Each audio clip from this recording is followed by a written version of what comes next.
The temple still smells like her. Burnt cedar, and something sweeter underneath. The oil she used on her hands every night before sleep.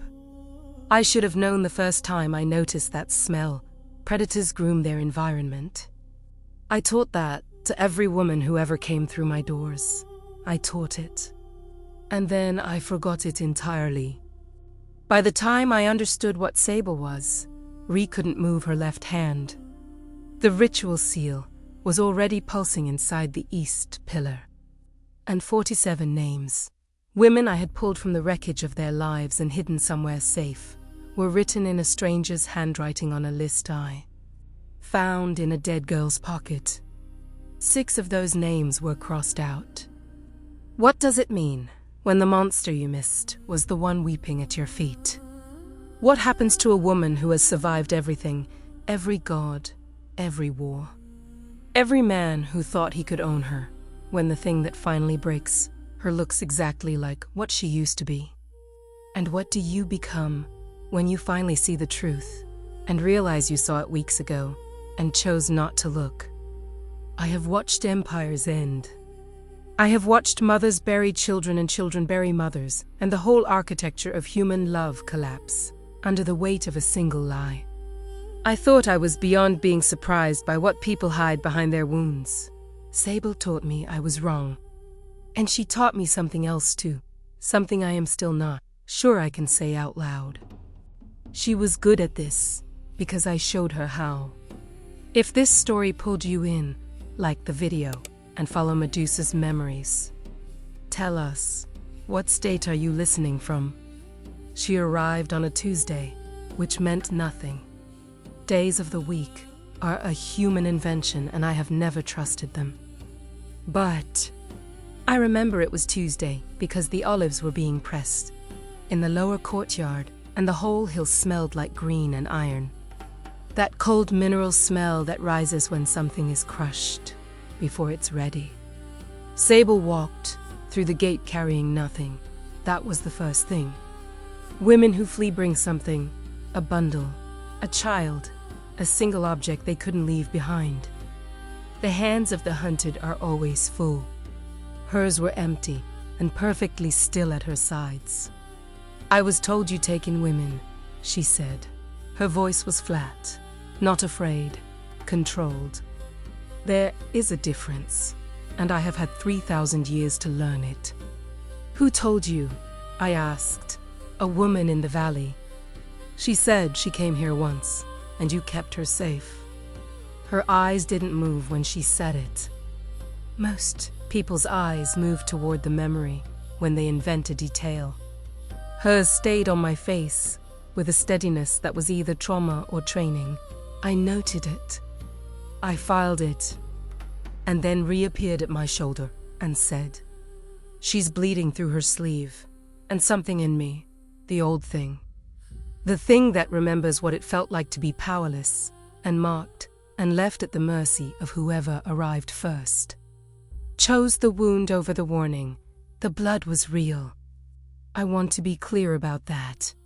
Whatever Sable was, whoever sent her, the wounds on her arms were real. Not deep enough to be accidental, not fresh enough to be recent. Old scars reopened. The kind of thing that happens when someone presses on them deliberately to make them bleed again. I didn't think that then. I thought it later. In the way you think, all the true things to late. The courtyard stones were warm from the afternoon sun, that particular heat that seeps up through sandstone and makes your feet feel held. Sable stood on them without taking off her sandals. Another small thing I noted and filed and forgot. Re-cleaned the wounds without speaking. She had been with me for 31 years, and she had developed a specific silence for the women who came to us. A silence that said you don't have to explain yet, without using a single word. I watched Sable receive that silence. I watched her shoulders drop by approximately 2 centimeters. I watched her eyes scan the courtyard once, north gate, south entrance, the window above the kitchen, the gap between the storage jars and the east wall, and return to Ria's hands. A woman in fear scans for exits. A woman in training scans for positions. I know the difference. I have known the difference for 3,000 years. I let her stay. Her name, she said, was Sable. She had come from the coastal settlements, 3 days' walk south. She had been in service to a minor official. She used the word service with a specific flatness that communicated the real meaning without requiring anyone to say it aloud. She had left when the official's son took an interest in her that wasn't interest at all. She had walked north because someone told her north was safer. She had walked for 6 days, not 3. Her feet told that story whether she intended them to or not. The skin worn past blisters into a kind of toughened resignation. That part was true. I could tell because she didn't tell it easily. She told it the way people tell the parts they haven't yet turned into a performance, stumbling slightly, skipping ahead, going back. The body remembers the true things, even when the mouth has learned to lie around them. There are women who are only victims. There are women who are only predators. And then there is a third kind, the kind that learned predation from victimhood. That took the methods used on them and rebuilt those methods as tools. That carry real wounds and deploy them with surgical precision. I have been the third kind. I recognized her. That is the truth I have been sitting with since. I recognized her, and I called it something else, and I let her through the gate. The first week, she kept to herself. She helped in the kitchen without being asked, which endeared her to the women who cooked and made Reese soften toward her visibly. She learned names faster than anyone I had seen in decades, not just the women's names, but the names of the dogs, the names of the herbs in the garden. The name I had given to the old fig tree in the southern corner that had been dying for 20 years and refusing to finish. You named a tree, she said, on the 4th day. I name everything, I said. It's harder to lose things that have names. She looked at the tree for a long moment. What happens when they die anyway? Then at least I know what I lost. She didn't answer. But something moved through her face, something genuine, I think. I still think that. I think there were real things in Sable, even inside the architecture of everything she was doing. I think real things and false things lived in her simultaneously, and she had stopped being able to tell them apart. Which is the most dangerous condition a person can be in, because it makes them completely convincing. By the end of the 2nd week, she was part of the rhythm of the place. The other women had stopped tracking her with the wariness newcomers always generate. She sat with them at meals. She listened well, another skill that can be genuine or predatory, and in her case was somehow both at once. The snakes in my hair were uneasy. Not striking, uneasy, a constant low movement, like a hum beneath music. I had learned over centuries to distinguish their registers. Fear made them tight. Anger made them spread. Unease made them move without purpose. A restless back and forth that meant something is here that we cannot classify. I told myself it was the adjustment. New people always unsettled them. I was lying to myself, which is something I have had to learn to admit. On the 17th day, I found Ree in the kitchen holding a cup of tea she hadn't touched. The tea had gone cold, which meant she had been sitting with it for at least an hour. Ree did not let tea go cold. It was possibly the most reliable thing about her. What is it? I asked. I don't know, she said. That's the problem. She looked at the door Sable had just walked through. I sat across from her. The kitchen smelled of cumin and smoke, and the particular sweetness of figs being dried on the window ledge. That heavy, almost fermented sweetness that means something has moved past ripeness into something else. She's very good at being here, Ree said. That's not a crime. No, She turned the cup.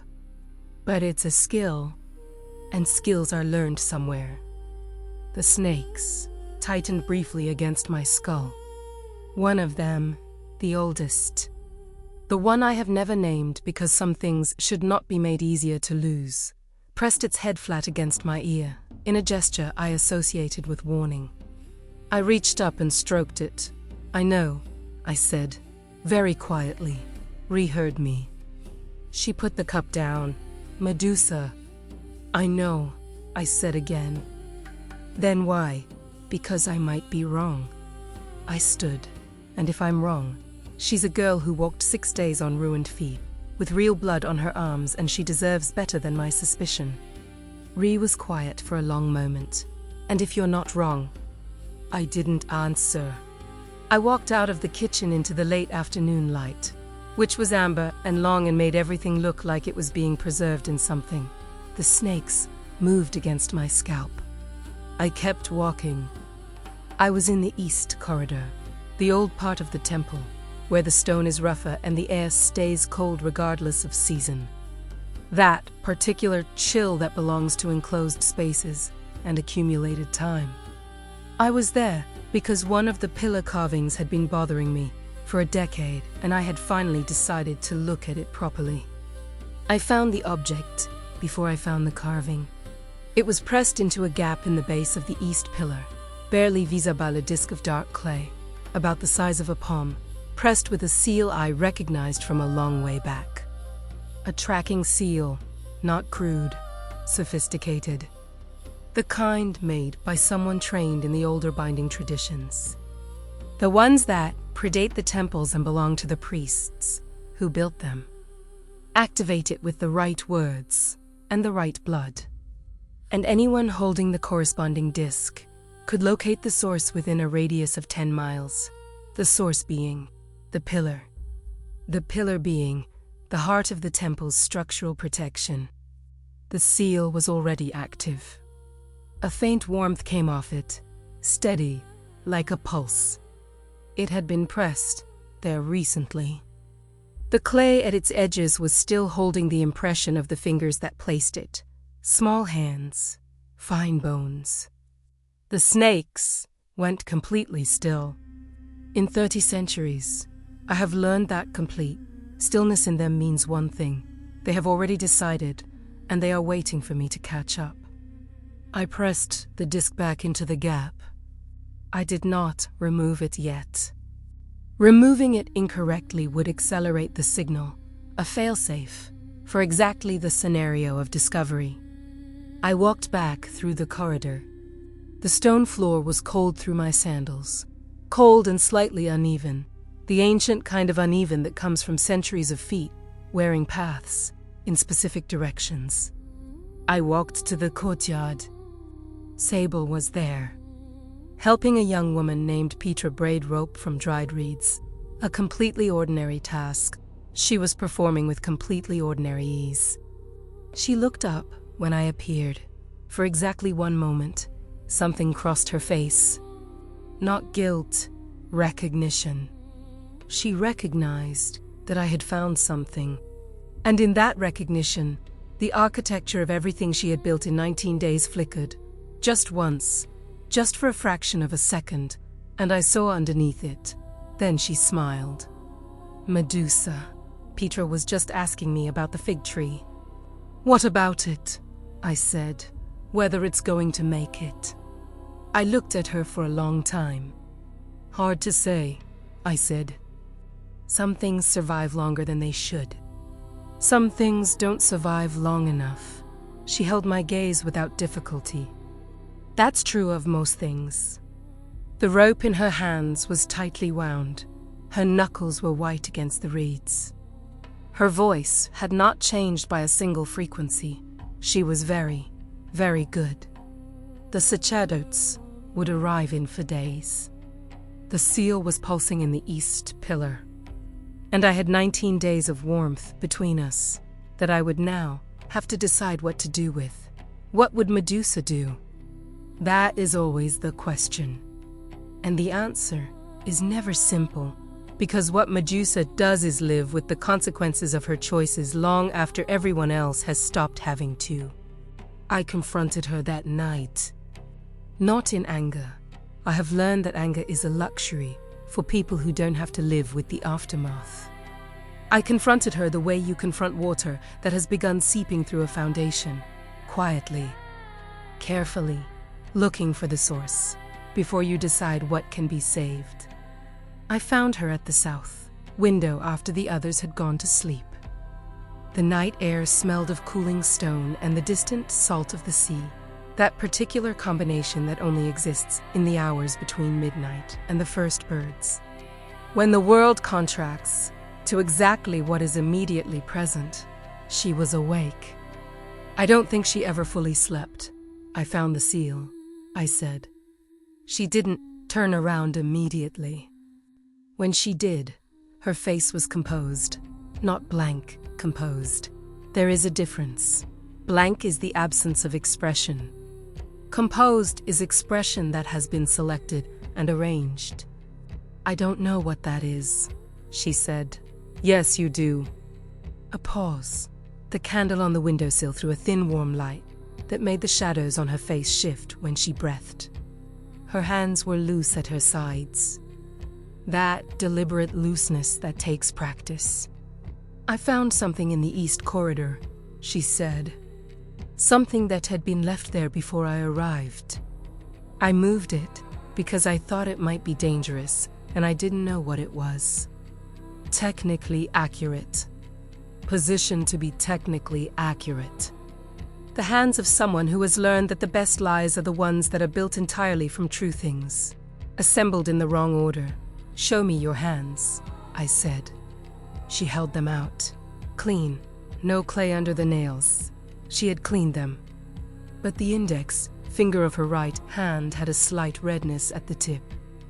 The kind that comes from pressing something firmly into a small space. Sable. My voice was level. The snakes were perfectly still, that waiting stillness. The seal is active. It was active when I found it. That means it was placed within the last 2 days, because activation fades. You arrived 19 days ago. Something shifted in her face. Not guilt, still. Something closer to calculation. She was deciding something in real time. I watched her decide it. They told me, she said, that if I did this, they would leave the other girls alone. The other girls. Not the women here. The other girls. Meaning there were specific people she had been told would be protected in exchange for her cooperation. Who told you? The priests. The High Council. She paused. They said you were dangerous. That the women here were being kept against their will. That you were, I know what they say about me, I said. Now you do. And her voice shifted then, just slightly, just enough, into something that was not performance. Believed it? I needed to believe something that made what I was doing acceptable, so I believed it. The candle flame moved in a draft from somewhere. The room smelled of beeswax and the cedar oil she used on her hands, that specific smell that had been in the temple for 19 days now. That I had stopped noticing because familiar smells become part of the architecture. How much have you already sent? I asked. A long silence. Long enough to be a decision, not a hesitation. The layout of the temple. The number of women. The patrol patterns. A pause. Where you sleep. The snakes moved then. A sharp, synchronized contraction across my scalp. Petra, 3 rooms away, made a sound in her sleep. The fig tree in the southern courtyard had caught the night wind and its branches were scraping against the wall. The priests arrive in for days, I said. Yes. And the seal confirms the location at dawn of the 4th day. Yes. I looked at her for a long time. She was 19 years old. She had real scars on her arms.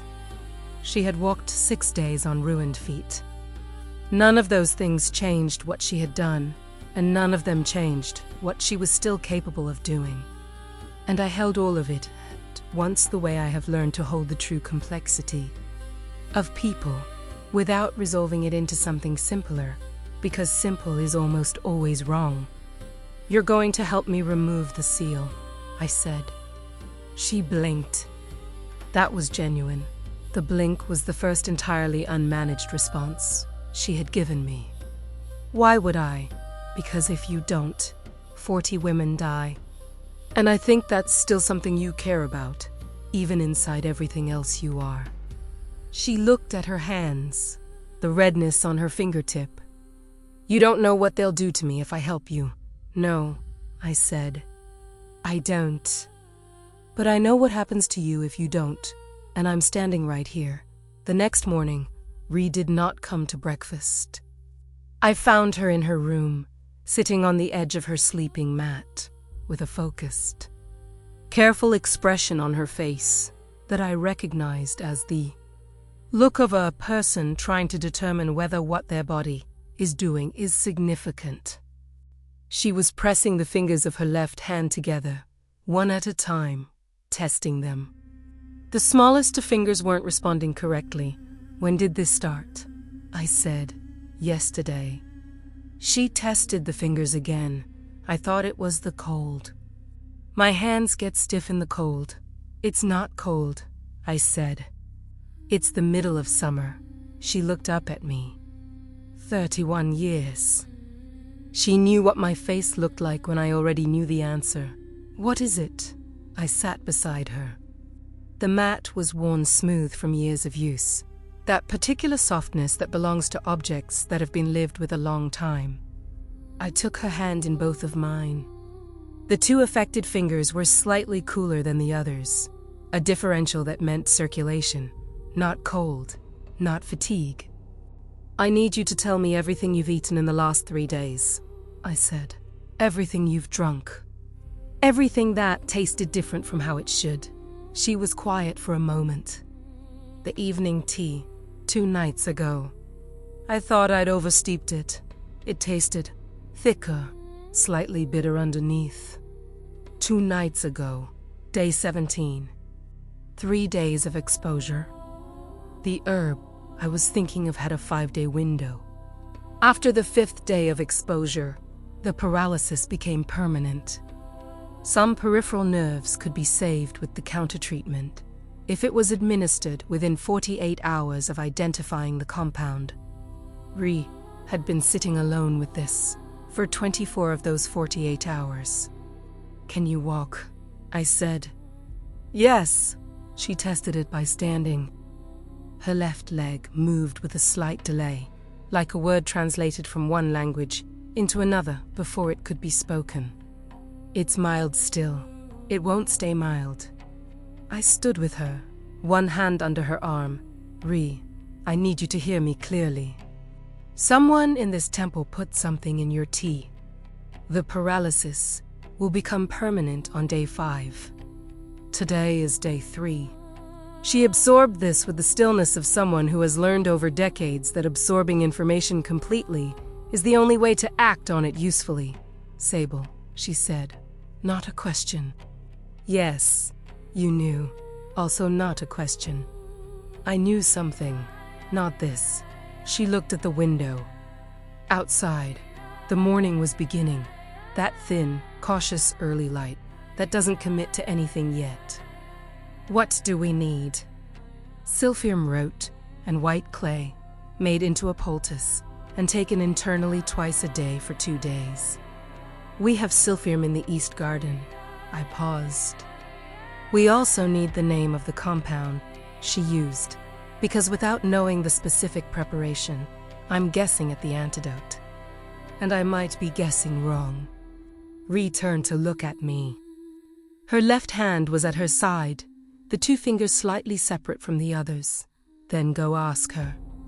I had already made a calculation, and it was not a comfortable one. To ask Sable for the information meant revealing that Ree was symptomatic, confirming to Sable that her operation was partially successful. and potentially triggering whatever secondary action she had been instructed to take, if discovered. But without the specific compound, I had a 48-hour window and an incomplete antidote. The snakes moved in a slow, deliberate pattern, the pattern they made when they were deciding, not warning. When they were doing the same calculation I was doing and arriving at the same conclusion, Sable was still in the temple. She had agreed, the night before, to help remove the seal. She was choosing, in some partial, compromised, genuine way, to cooperate. Whatever she was, whatever they had made her, there was something left that could still be reached. I walked to her room. She was sitting on the floor against the wall, knees drawn up, in the position of someone who had not slept. The room smelled of nothing, that specific absence of smell that means a person has removed. All there scented things deliberately, reducing their signature. "What did you give Ree?" I said. She looked up. For the first time, something crossed her face that was entirely unmanaged, a flash of something that might have been remorse, or the memory of remorse, or grief for the person she had been before the place she came from had taught her what she was. "Shadow leaf extract," she said. 3 drops in the tea. It was supposed to. They told me it was temporary. That it would pass in 7 days. It doesn't pass, I said. The 5th day makes it permanent. She went very still. They told me it was temporary. They lied to you. I watched her absorb this. Sable, did you know they were lying? The silence was long enough to be honest. I didn't want to know. The morning light through the small window caught the edge of her jaw. She was 19 years old. She had learned the things they taught her and done the things they required, and somewhere, in the middle of all of it, had made the choice I make and everyone makes. The choice to not look at the thing you know is there. The antidote for shadowleaf extract, I said. What is it? She told me. It was not silphium. It was bitterwood bark, rarer, harder to prepare, requiring a specific sequence of heating and cooling before it could be absorbed without making the paralysis worse. We had bitterwood in the north garden, just enough. I went to Ree with the information. I prepared the first treatment before the sun was fully up. In the kitchen, where the morning smelled of the bread someone had started, and the cold embers from the night, and the dried figs still sweetening on the ledge, Ree took it without complaint. The 2 fingers on her left hand moved, slightly, before I finished preparing the second dose. The women of the temple did not know any of this. That was the second impossible thing. I had 40 people under my protection who had come here because they trusted that I would keep them safe. And the safety I had offered them had been mapped and measured and filed with the people who wanted to end it. I had 3 days before those people arrived with a plan drawn on Sable's memory. And I had a choice that was not a choice. Option 1, move the women. Evacuate the temple. Scatter them across the northern settlements. Break up everything I had built here and call it a tactical necessity. The problem was the map. Every road north of the temple was on that map. Every allied settlement I used for emergency housing had been learned by Sable in 3 weeks, of asking careful questions that sounded like nothing more than genuine curiosity. Scatter 40 women into terrain the priests already owned, and I wasn't protecting them, I was delivering them. Option 2, stay, fortify. Use the 3 days to prepare a defense for a force of unknown size that possessed a complete interior layout of the place we were defending. Fight from inside a room your enemy has already drawn. I was sitting with both options in the north garden when Theron found me. Theron was not a resident of the temple. He was a trader who moved between the coastal settlements and the mountain passes, who had been bringing us information for 11 years in exchange for nothing except the knowledge that the women he cared about had somewhere to go if they needed to. He was 60 years old, missing 2 fingers on his right hand from an old injury, and he had never once come to the temple unannounced. He came through the north garden gate at midday, moving with the careful speed of someone carrying bad news. "Medusa," he said, and the way he said my name told me everything about the weight of what he was bringing. "How many?" I said. He stopped. "You already know. I know they're coming. I don't know how many." 12, he said. "Armed. Moving into groups, one coming up the eastern road, one through the valley pass." He paused. "They have a young woman with them, a guide." The north garden smelled of damp earth and growing things, the particular green smell of plants that are actively alive. Roots pulling water up through the dark. A bee moved from one flowering stem to another with a purposefulness that made everything else feel slow. "A guide," I said.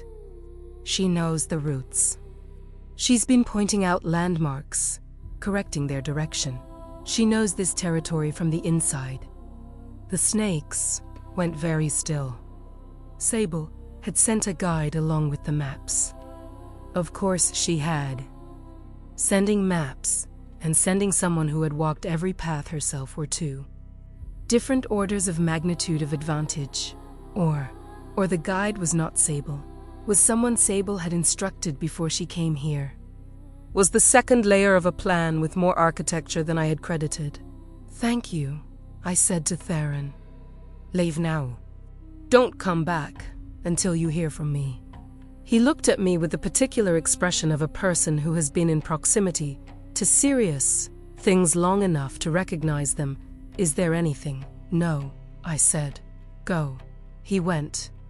I sat in the garden for 3 more minutes, the amount of time I allow myself to simply know something terrible before I am required to act on it. The soil under the north beds was dark and cool when I pressed my fingers into it.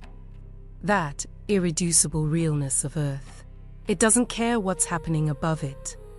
Then I went to find Sable.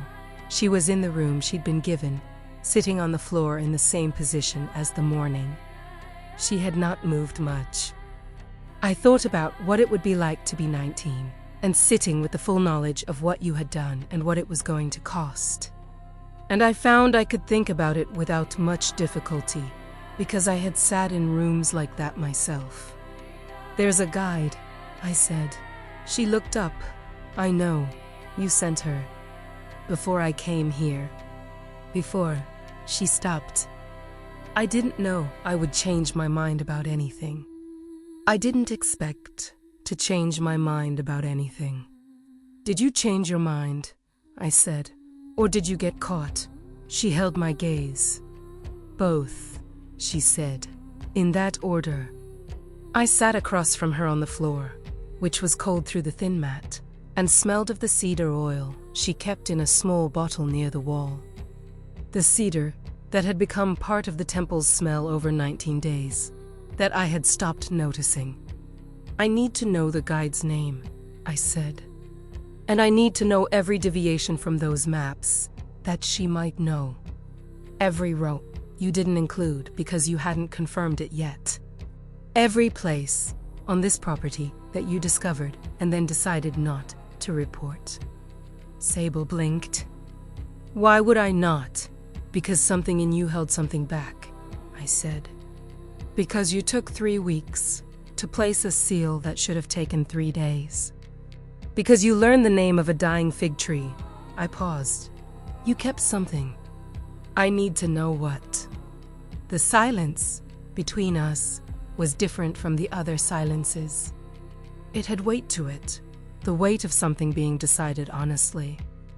"There's a passage," she said finally. "Under the south kitchen. I found it on the 8th day. I didn't report it because..." She stopped. "Because it leads somewhere they can't follow," I said.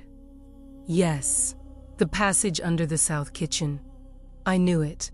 An old construction-era tunnel that ran from the food storage below the kitchen to an opening in the rock face, approximately 800 meters north-northwest of the temple.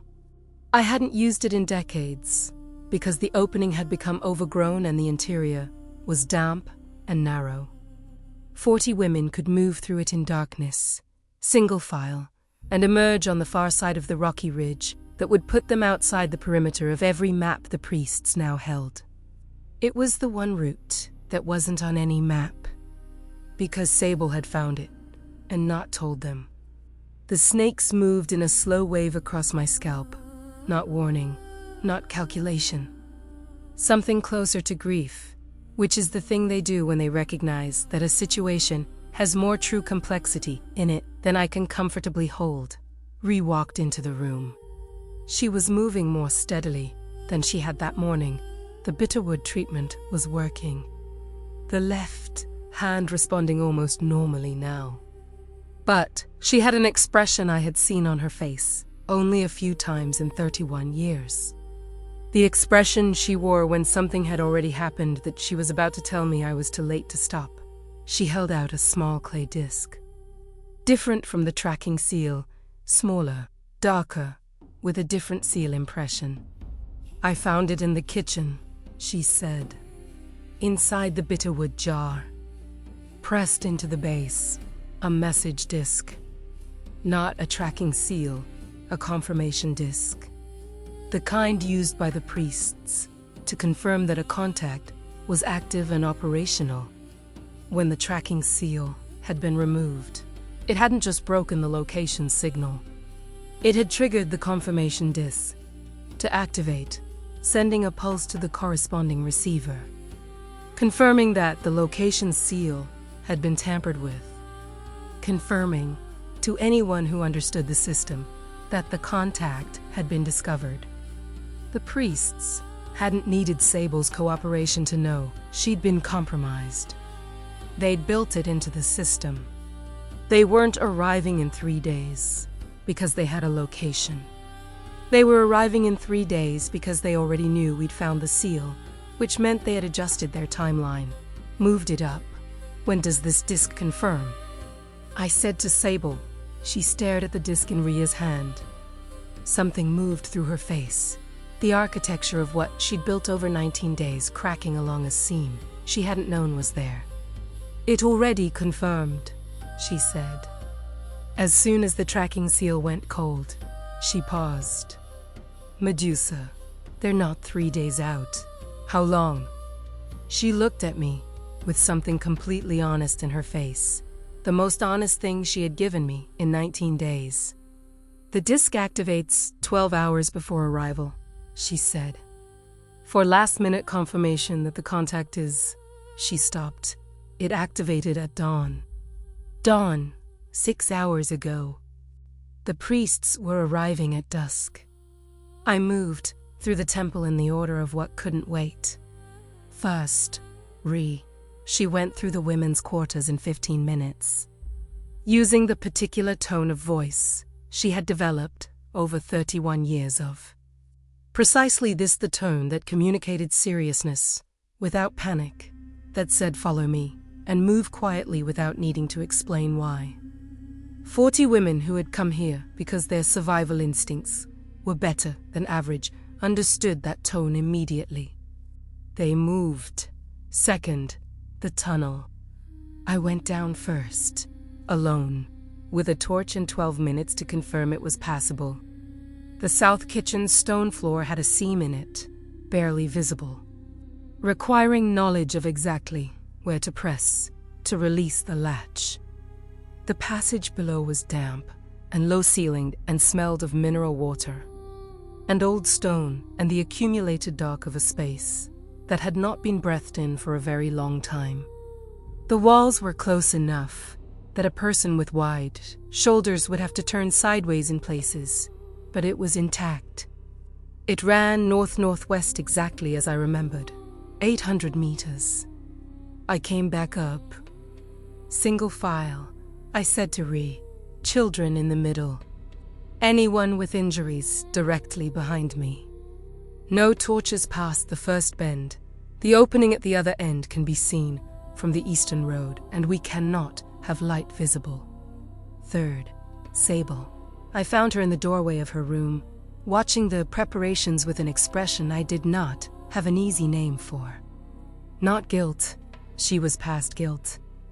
Not relief, she was past that too. Something more fundamental. The expression of a person watching the consequences of their choices proceed through the world and being unable to change the direction now. You're coming, I said. It was not a question. You're letting me come. You're going to walk at the back of the line, I said. You're going to make sure no one falls behind.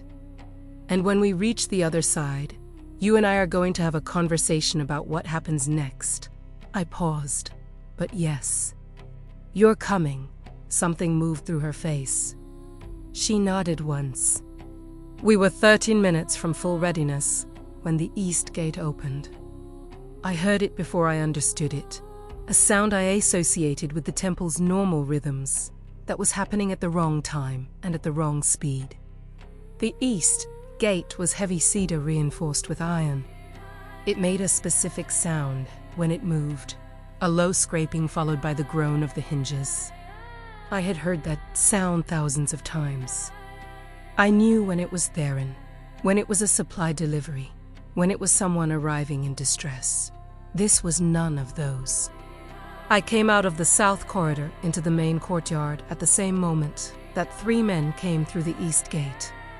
Not 12, 3. An advance group sent ahead to confirm the temple was occupied and the contact was compromised before the main force moved up from the valley. The one in front was tall, wearing the great traveling clothes priests administrative corps. The 2 behind him were armed, short blades, nothing ceremonial. This was not a conversation. He stopped when he saw me. I know what I look like when I'm not trying to be anything in particular. I know what the snakes look like when they are fully extended and oriented toward a threat and making the low, continuous sound that predates language, a sound that bypasses the thinking part of the brain and hits something older and more fundamental. The 2 armed men stepped back by approximately 1 body length. Simultaneously, the one in front did not step back. That told me something specific about him. Medusa, he said. His voice was the careful voice of someone who has been briefed. We are authorized by the High Council of the Northern Temples to enter this property, and you entered the property when you came through my gate, I said. The authorization comes after, which tells me exactly what this authorization is worth. He reached into his traveling coat. Slowly, deliberately slowly, which meant he wanted me to see it wasn't a weapon. He produced a scroll with a seal I recognized, the triple ring seal of the High Council, the one that carried legal weight in every settlement between the coast and the mountain passes. This is an order of examination, he said. It authorizes the council to investigate claims of unlawful detention at this. There are no detained persons here, I said. Our information suggests otherwise. The snakes spread. The one I have never named, the oldest, moved forward off my scalp and extended itself toward the man in a gesture that was entirely communicative and not yet threatening. He watched it, his pupils expanded. He did not step back. Your information, I said, came from a girl you sent here under false pretenses with real wounds on her arms. I would like you to think about what that tells you about the reliability of your information. A flash of something across his face. Surprise. Recalibrated. He had not expected me to know that. Where is she? He said. That's not your question to ask. Behind me, I was aware of removing the last of the women toward the south kitchen.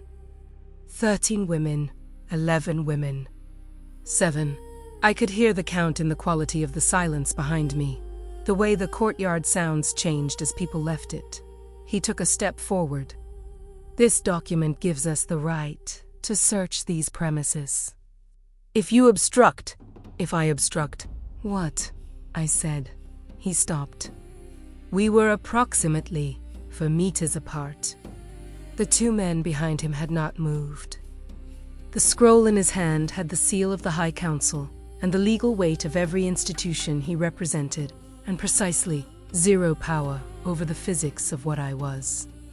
You're going to turn this into something worse than it needs to be, he said. You made it what it is, I said. You sent a girl in with a tracking seal and a contact network and a compound that causes progressive paralysis. You built a redundancy system into your own spy so she couldn't stop the operation, even if she wanted to. You sent 12 men to a temple of women with short blades and an order of examination that you wrote after you decided what you were going to find. I took 1 step toward him. You want to talk to me about making things worse than they need to be. He raised the scroll. No, as a weapon, as a talisman. The gesture of someone who has been trained that documents have power and is discovering in real time that documents require someone willing to be bound by them. The snake that I have never named uncoiled completely from my scalp and hung in the air between us. It was 3 feet long. Its scales were the gray-green of old bronze, and its eyes were the same color as mine. The man looked into those eyes. Don't, I said, very quietly. I'm telling you not to. Whatever you were instructed to do if you found me, don't. He had been briefed. He had been told about the eyes, the snakes, the thing I do when I am truly provoked. He had decided in a meeting somewhere, in a room with maps and documents and 12 men with blades, that the preparation was sufficient. He looked into the snake's eyes and he understood, with the part of the brain that operates before decisions, that assesses survival before anything else, can be consulted. That preparation was not sufficient. He stepped back. There's a document, he said. His voice had changed register, the careful briefed voice replaced by something more fundamental. If you harm any member of this examination party, if any member of the council's authorized, I know about the document, I said. I've known about documents like yours for 3,000 years. There has always been a document. And there has always been a moment when the document meant nothing because the person holding it looked at what was actually in front of them. I stepped to the side. Not toward him, to the side, clearing the path between him and the open east gate. Leave, I said. Tell your council what you found. Tell them the contact was compromised and the tracking seal was removed and the temple was empty when you arrived. That is the story that ends this quietly. He stood still for a long moment. The 2 armed men behind him made the calculation faster. They were already moving toward the gate. He looked at the snake hanging in the air between us for a long, measuring moment. Then he folded the scroll and put it back in his coat. You understand, he said, that this doesn't end here.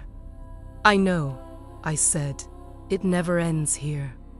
That's the thing about endings. They only happen when one side stops. He walked out through the east gate. I heard the gate close. I heard footsteps receding, moving east at a pace that communicated dignity rather than retreat, which is its own kind of retreat. I stood in the empty courtyard for a long moment. The snakes settled. The unnamed one returned to my scalp and wound itself back into its resting position in a gesture that felt, in some untranslatable way, like an exhale. The courtyard was empty. The the 9 remaining men in the guide were still coming up from the valley.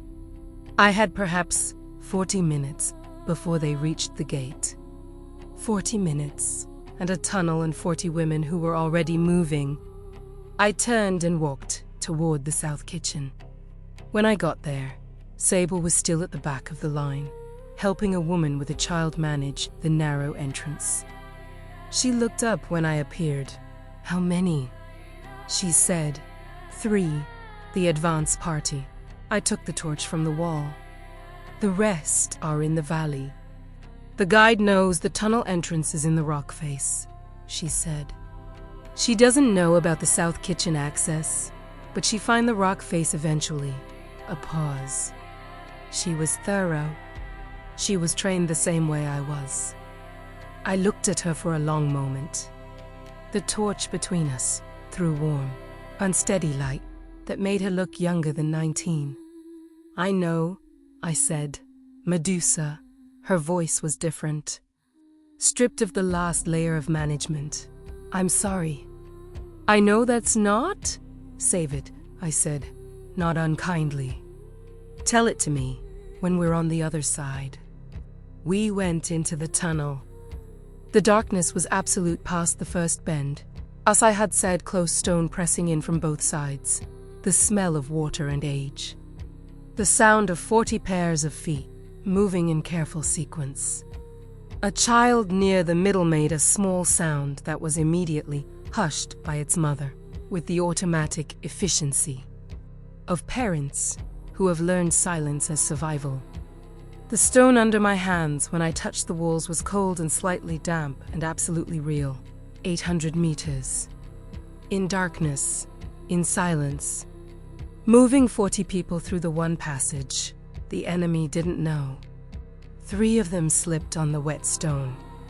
None fell badly. Ree, at the front with the torch I had handed her, moved at a pace calibrated exactly to the slowest person behind. Her, a skill that took 31 years to develop and looked like nothing from the outside. At the far end, the tunnel opened into a gap in the rock face where the brambles had grown over the entrance, thick enough to require pushing through, which scratched hands and caught hair and made one woman swear very quietly under her breath in a dialect I recognized from the southern coast. We came out on the far side of the ridge with the last of the light. The valley below was already in shadow. On the eastern road, I could see movement, the remaining advance, still at distance, moving toward a gate that now stood open and empty. We spent the night in the rock, shelter 3 kilometers north of the ridge.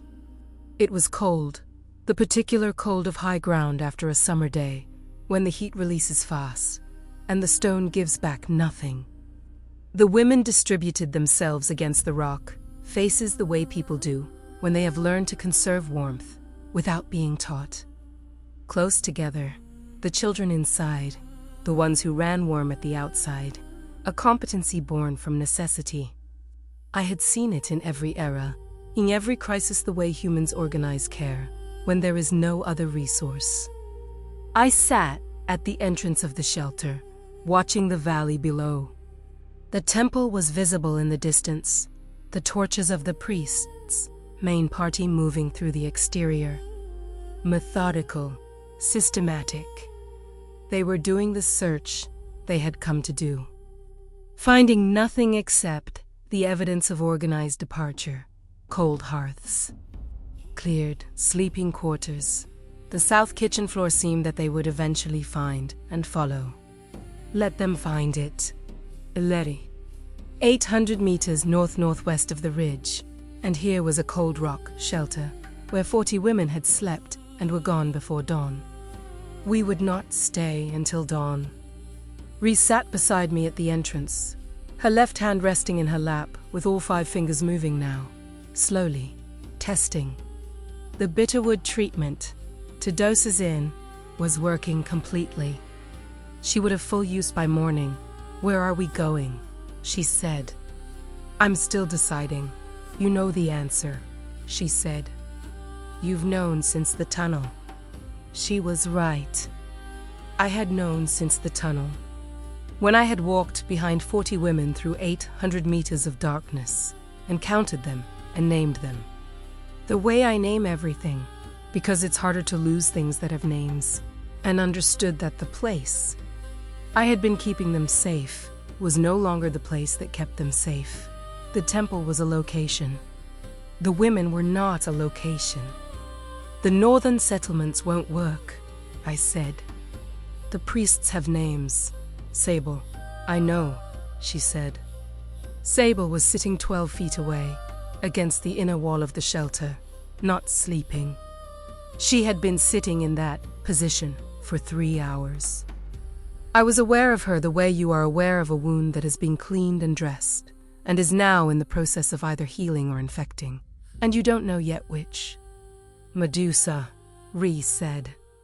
And her voice had the specific quality it took on when she was about to say something I needed to hear and she knew I already knew. The list. I had been not thinking about the list.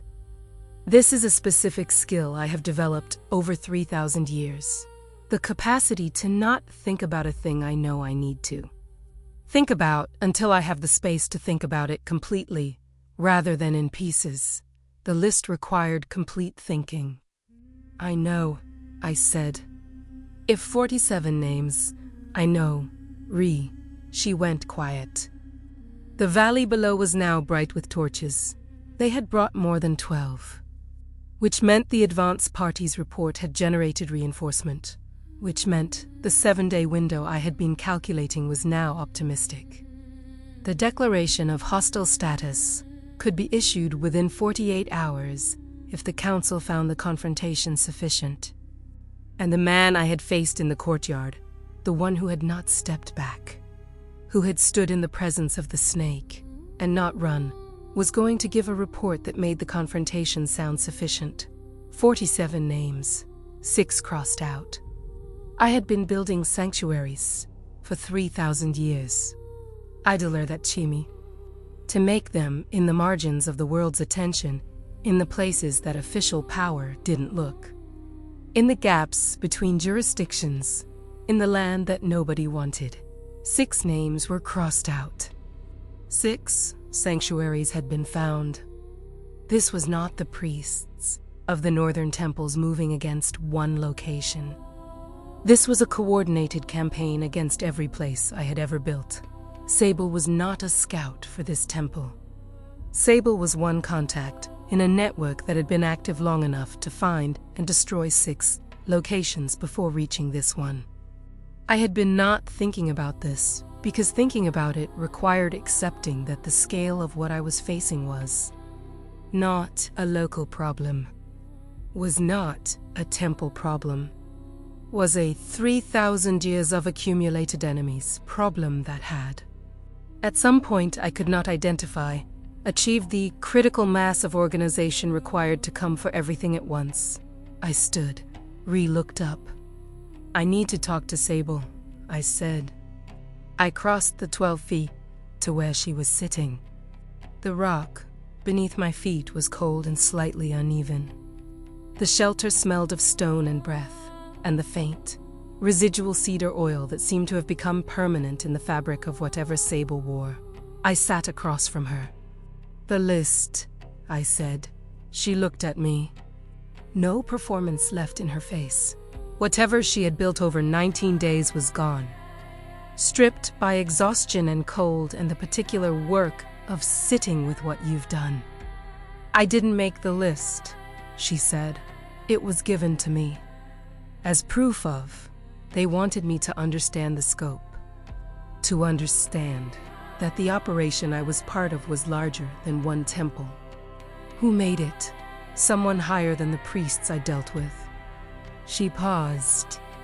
I was told his name, but I was told it in a context that was designed to make me afraid, not informed. I don't think the name he gave me is his real name. The 6 names that are crossed out, I said. Who crossed them out? I don't know, she said. They were already crossed out when I received the list. I looked at her for a long moment. The cold pressed in from the rock faces. Outside, the distant torches moved through the valley like slow, deliberate insects. Sable, I paused. When you came to the temple, when you decided to hold back the tunnel entrance, when you gave me the antidote for the shadow leaf, I stopped. Was any of that calculated? A longer strategy, stay useful, stay alive, redirect the outcome. The silence was the kind that has different qualities inside it. She looked at her hands in her lap. At first, she said, the first 10 days. I was assessing whether cooperation had more survival value than completion. A pause. And then she stopped. And then retaught me how to braid river reeds and told me about the year the floods came and how everyone left and how she stayed. And she wasn't performing bravery. She was just telling a story. I don't think anyone had ever just. She stopped again. I don't know when it changed. I know it changed. I believed her. I believe people when they tell me the true things about when something changed in them. Because I know what it feels like to say it, how it comes out differently than the managed things, with different weight and different hesitation. That did not resolve the list. That did not resolve the 6 crossed-out names. That did not resolve the 47 names still on it, or the organization that had produced it. It resolved only what I could do with Sable, which was not nothing. Get some sleep, I said. I need you thinking clearly in the morning. She looked at me. You're still going to use me. You know things I need, I said, and you have something to pay back. A pause. That's not cruelty. That's accurate. She nodded once. Something in her face settled. Not relief, not absolution. The settlement of a person who has been told the truth about their situation and finds that bearable, even when it isn't comfortable. I went back to the shelter entrance. Ree was watching the valley. The torches below had found the tunnel entrance. I could see them clustering at the rock face, the movement of people orienting to a new piece of information. They found the exit, I said. Yes, she paused. How long before they follow it to the kitchen? An hour, maybe less. And then they know we came from the south end of the temple, which means they know the south kitchen, which means they know the seam in the floor. I paused. It doesn't matter. We're not going back. Ree turned to look at me. In the darkness, her face was made of planes of moonlight and shadow. 31 years. The face I had seen change over 31 years, while mine stayed the same, the way it gets into the bone eventually. Wisdom, making the structure underneath visible. The temple, she said. Yes, you're going to leave it. I looked down at the valley. At the torches. At the building I had been in for longer than most people's bloodlines. That held the weight of 3 decades of Ria's life, and the layers of every woman who had come and gone and come back. And left again and sent their daughters and their daughters' daughters. I already left it, I said. An hour ago, in a tunnel. I left it the moment I chose the women over the building. I paused. The building is stones and a roof. The women are names. Ree was quiet for a long time. Then she said, very quietly, I know. We heard it from the rock shelter. A sound that began low, the particular bass, register of large, structural stones stressed past their tolerance, and then built quickly into something that had no clean analog in the vocabulary of ordinary sounds. Not an explosion, not a collapse. Something between them, the sound of a building coming apart, under the weight of something deliberate. They had burned it.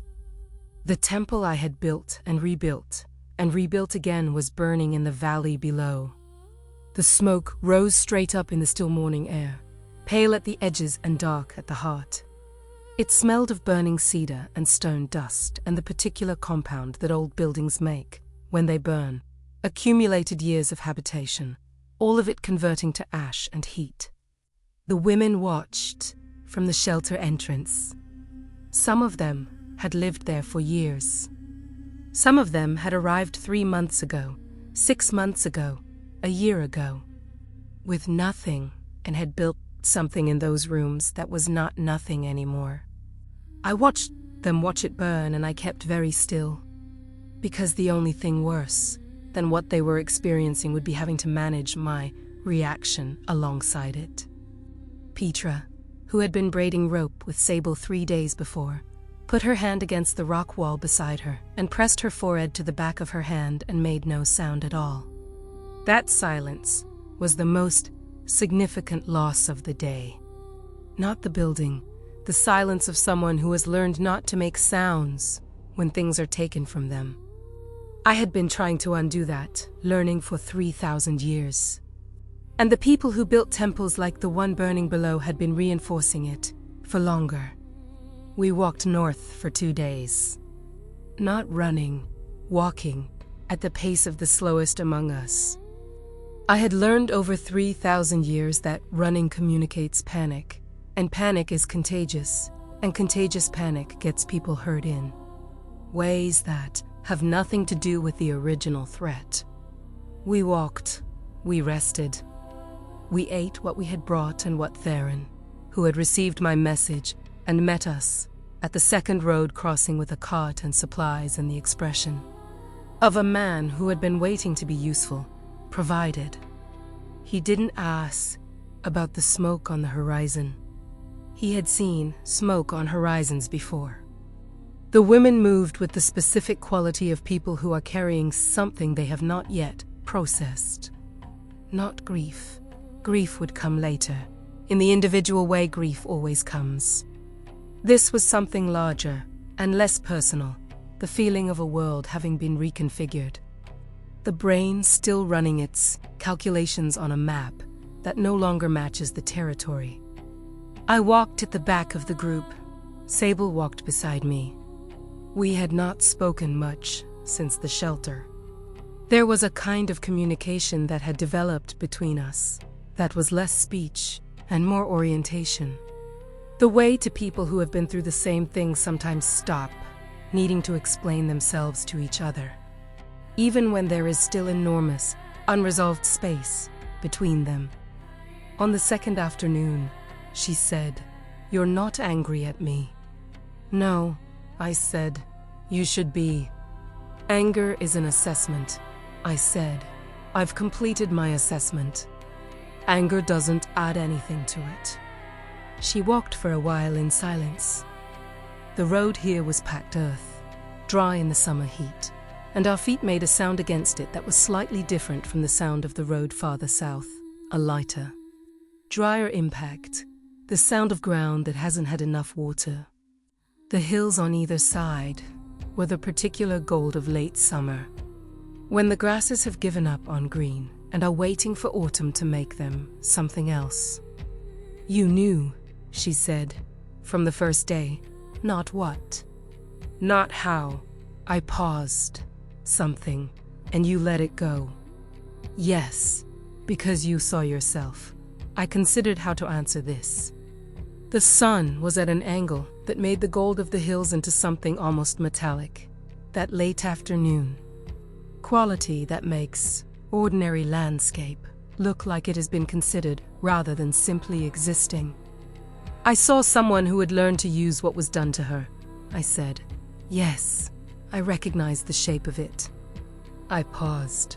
I should have recognized it as dangerous instead of as familiar. Those are two different recognitions, and I made the wrong one. "That's not a failing," she said. It is a failing," I said. "I'm allowed to have failings. I've had 3,000 years to develop elaborate ones." I paused. "You're trying to absolve me because it makes it easier to hold what you did. But you don't need to. I can hold what I did and what you did, and they don't have to cancel each other out." She was quiet for a long time. Then, "Who taught you that?" "No one," I said. "I taught myself. By getting it wrong for a very long time first. The truth Medusa carries is this.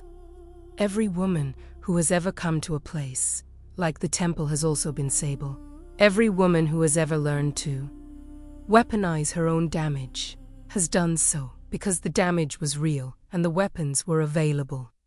And the world she was given offered no other tools. I have protected them and I have been afraid of them and I have seen myself in them and looked away and I have lived with the consequences of looking away. There is no version of this that is clean. There is no version of me that hasn't both protected and endangered people by the same mechanism.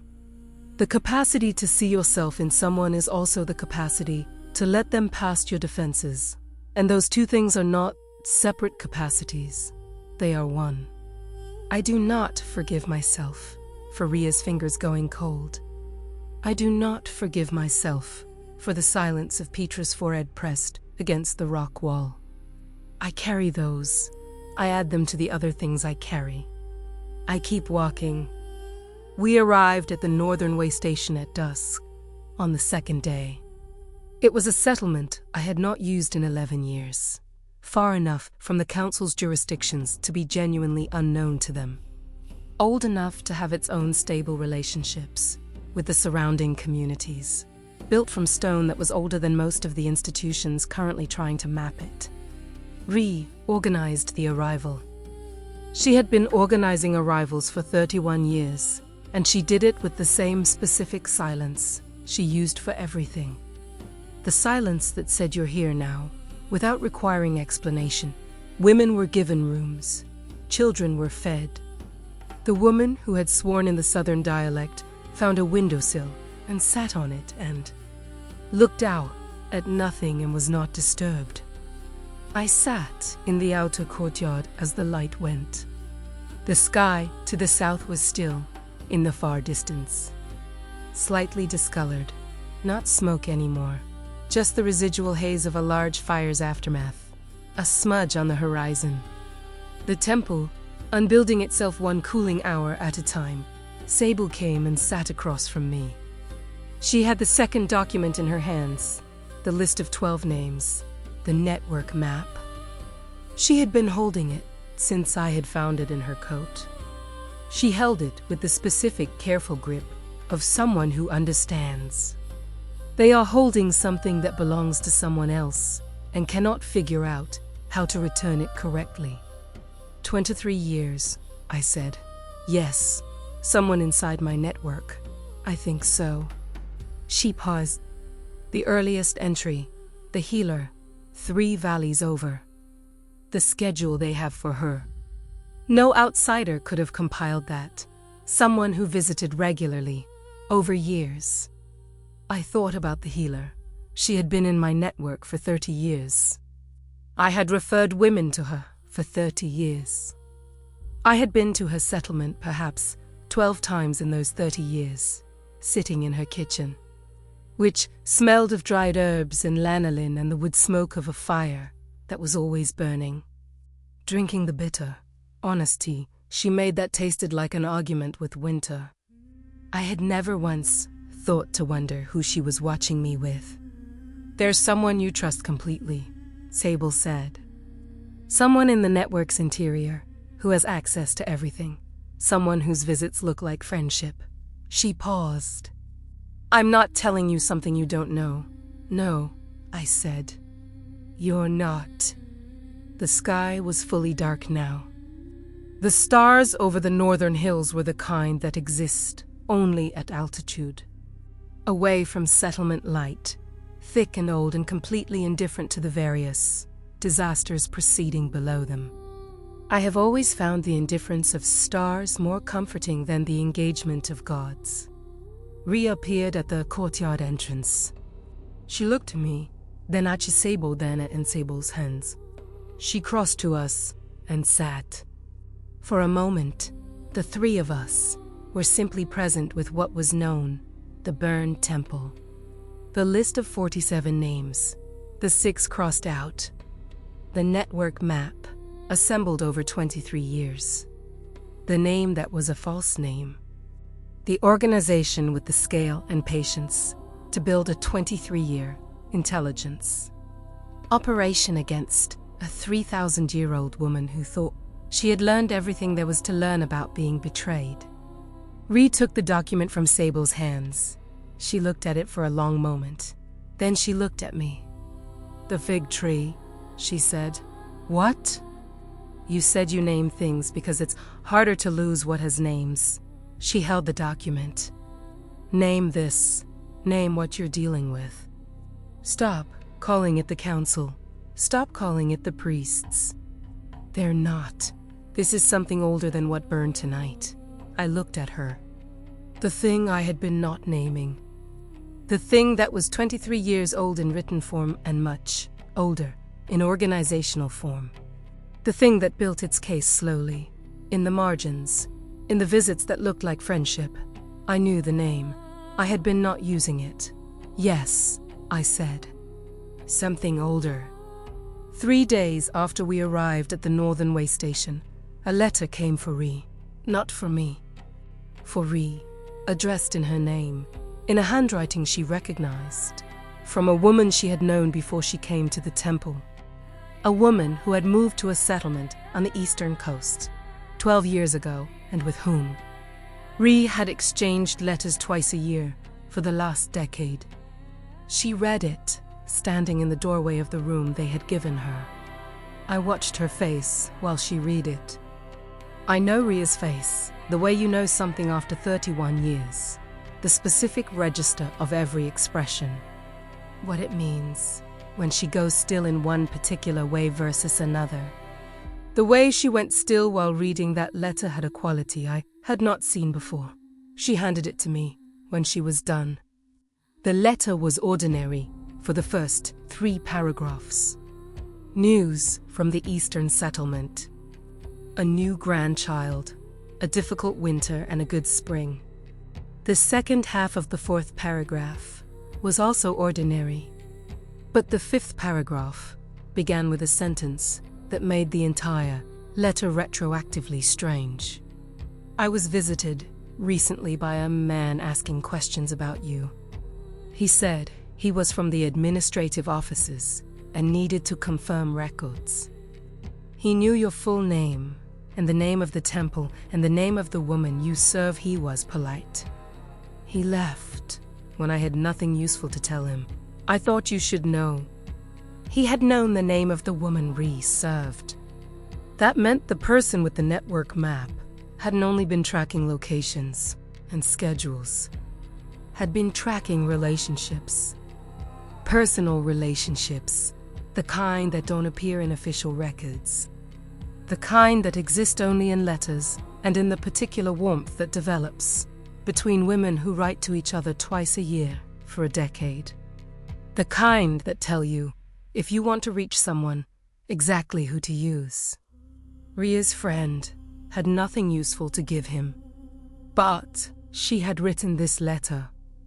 And this letter had arrived here, at the Northern Way Station, at an address that had not existed for days ago. Someone had given him the forwarding route. Someone inside the way station network knew where we were. Had known within 48 hours of our arrival, had passed the information to someone who was now visiting the personal correspondence of the women in my protection. Not looking for locations, not looking for tactical information, looking for what matters to the people around me. Learning what I would choose, if forced to choose. Building the map of what I cannot afford to lose. I looked up from the letter. Ree was watching me. "It's not finished," she said. Not a question. "No," I said. "It's not finished." I folded the letter carefully and held it. It's been going on for 23 years, and tonight, someone inside this building sent our location to a man asking polite questions about who you love. I paused. We need to find out who. Ree looked at the courtyard, where the women of the temple were settling, slowly, into the shape of whatever came next. "We have 40 people here," she said. "How many of them do you trust completely?" I looked at her. I looked at the list of 47 names. I looked at the 6 that were crossed out. I looked at the letter in my hand, which had arrived from an address no one outside this station should know. "That," I said, "is exactly the right question. She was never a victim. Neither was I."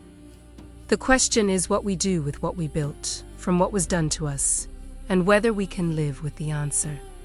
Don't miss what comes next. Another memory Medusa never forgot.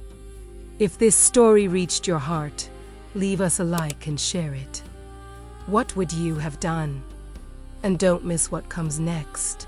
Another memory Medusa never forgot.